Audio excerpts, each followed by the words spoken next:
What is up, YouTube, and welcome back. If you read the title, you already know what this video is going to be about, but I have to preface this with something. Tech companies are probably one of the best places to put your money because they are innovating year after year after year. Unlike other companies that come out with a product, see growth, and then stabilize. So if you put your money into a quality tech stock, it'll likely grow until you sell that investment. While some companies may be slower to innovate than others, they're always bringing us new products, new services, and overall a better experience. So today I want to show you 7 different tech companies that you should look into for your short or long-term investments. Let's get into the video.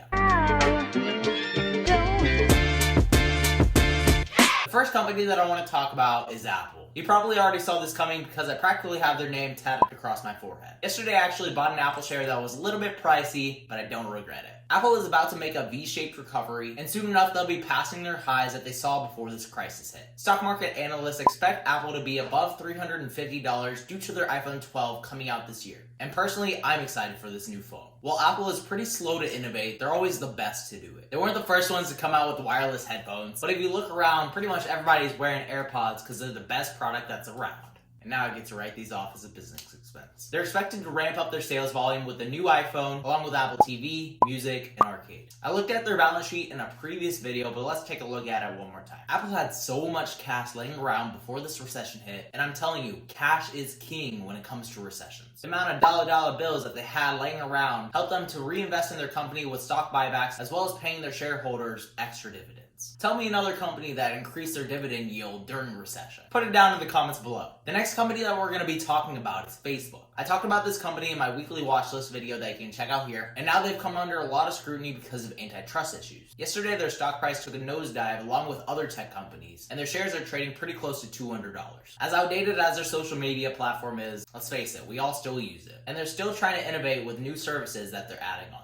They recently came out with something very similar to Zoom that allows a group of people to communicate with each other. They also bought Instagram back in 2012, and who doesn't love Instagram? As long as we have social media influencers, there will be Instagram. Where else will people post pictures of their food? Facebook is kind of like the Apple of social media. They're slow to innovate, but they try to do it better than everybody else. Now, I don't know if Instagram stories are better than Snapchat, but they're always looking to add new features to both of their platforms. And this is really key. You should be putting your money into companies that come up with new products and services each year. Without innovation, a company simply can't expand. And most tech companies are pretty innovative with a lot of room to grow. Now we're going to go into the third company that will complete the holy trinity of tech companies, Amazon. You already know what I have to say about Amazon, so let's move on to the next company. No, I'm kidding, okay. Amazon followed the true V-shaped recovery model, recovering less than a month after we were hit with the pandemic. Now, I really don't suggest ever buying into the hype of a company, but I really don't think that they are overhyped. Amazon is always looking to expand as a company, and you can see that by how far they have come. They started out as a simple online bookstore, now they literally sell anything that you can think of. Who thought that people would want groceries delivered during a pandemic? Oh, that's right, Jeff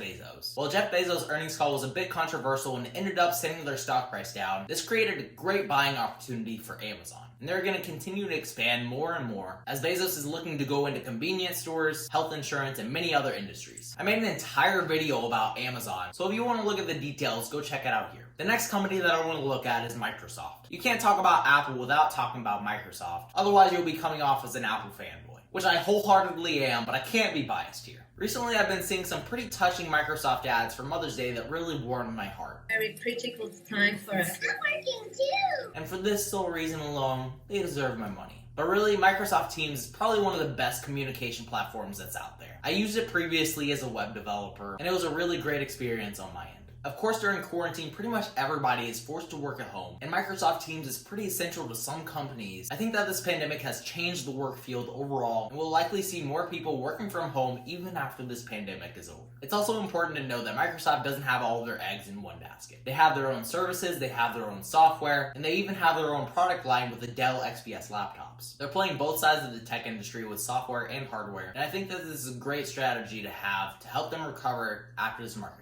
I know so far, these are probably companies that you've heard of. I promise that the last 2 are going to be a little bit less commonly known. But right now, we got to talk about Tesla because it's one of the companies that I believe in the most. As crazy as Elon Musk is for naming his child, I really don't know how to pronounce that, and asking law enforcement to come arrest him, he has really put Tesla on the map. In a matter of just 4 years, they ramped up their car production from about 1,200 all the way to 32,000. And that's an increase of nearly 30-fold. And I think that this company has even more room to grow. As they introduce more and more cars into their lineup, their stock will continue to boom. And I have no doubt that Tesla stock will reach $1,000 within the year after this pandemic is over. The next stock that I want to talk about is Qualcomm, and this is a stock that I added to my portfolio a few weeks back. They are front and center at the shift from 3G to 4G, and they'll again be the main contender to switch from 4G to 5G. Now, I'm not going to be talking about all the controversy that surrounds 5G, but this is one of the biggest technological changes that we have seen in a very long time. 5G makes it possible to get faster internet just walking down the street than if you were to sit at home and use your Wi-Fi,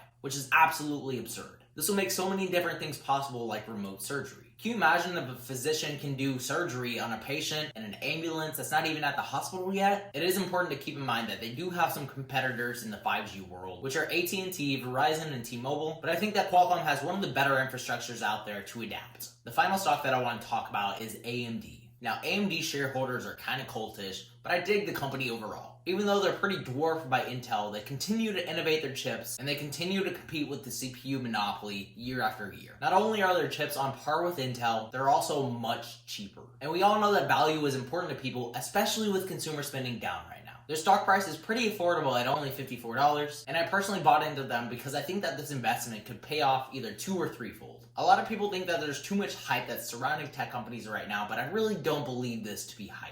They are true innovators in this new wave of technology. Not to get philosophical or anything, but as we progress as a society, technology will only become more and more pronounced. You can always count on tech to keep the world connected, and that's why I think that this industry is one of the best places to put your money. Now, I know you might be thinking, all these companies sound great, but I only have $100 to invest. You can always put your money down in an ETF that covers the entire industry, like XLK. It's seen an increase of 118% over the last 5 years, which is just crazy. And if you want to know other stocks that I'm investing in on a day-to-day basis, be sure to check out my Discord, which is the first link down in the description. So with that all said, guys, remember to stay positive, stay green. I'll catch you in the next one. Bye, guys.